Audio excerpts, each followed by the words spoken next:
Hello दोस्तों, इस सवाल को जरा ध्यान से देखिएगा। ये क्वेश्चन पूछा गया था यूपीएससी के जो प्रीलिम्स 2024 है उसमें ये क्वेश्चन पूछा गया था इकोनॉमिक्स और जो हमारा क्लासिफिकेशन ऑफ इकोनॉमिक सेक्टर है वहां से ये क्वेश्चन पूछा गया है।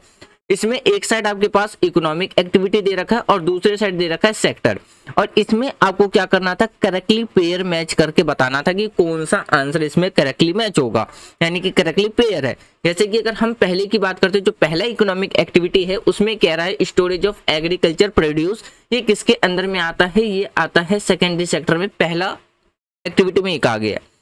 दूसरा एक्टिविटी में कहता है कि जो डेयरी फार्म है वो आता है हमारा प्राइमरी सेक्टर में।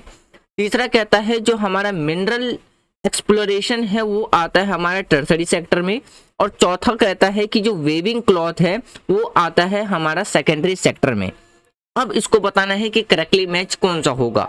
जैसे कि अगर हम ऑप्शन ए की बात करते हैं ओनली 1, ऑप्शन बी की बात करते हैं ओनली 2, ऑप्शन सी की बात करते हैं ओनली 3 और ऑप्शन डी की बात करते हैं तो ऑल ऑफ द अबव। तो देखिए फ्रेंड्स, इसका जो राइट आंसर आपको देखने को मिलेगा वो आपको मिलेगा ऑप्शन बी, यानी कि सिर्फ और सिर्फ हमारा दो ही पेयर क्या है, करेक्ट है। अब देखिए बात करते हैं कैसे। अगर हम अपने पहले पेयर की बात करते हैं तो वो हमारा है गलत।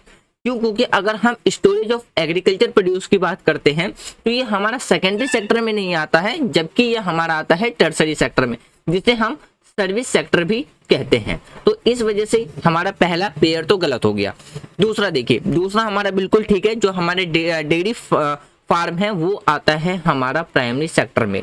उसके बाद देखिए, अगर हम तीसरे की बात करते हैं, जो हमारा तीसरा है मिनरल्स एक्सप्लोरेशन, वो हमारा टर्सरी सेक्टर में नहीं आता है, बल्कि वो आता है हमारा प्राइमरी सेक्टर में। तो इस वजह से क्या है कि हमारा जो तीसरा स्टेट में, मतलब जो तीसरा पेयर है वो भी क्या है, इनकरेक्ट है। और अगर हम फोर्थ की बात करते हैं, जो कि हमारा वेविंग क्लॉथ है, वो बिल्कुल आता है हमारे सेकेंडरी सेक्टर में। तो ऐसे ही मोर इन्फॉर्मेटिव और डिस्कशंस के लिए हमारे चैनल को सब्सक्राइब करें।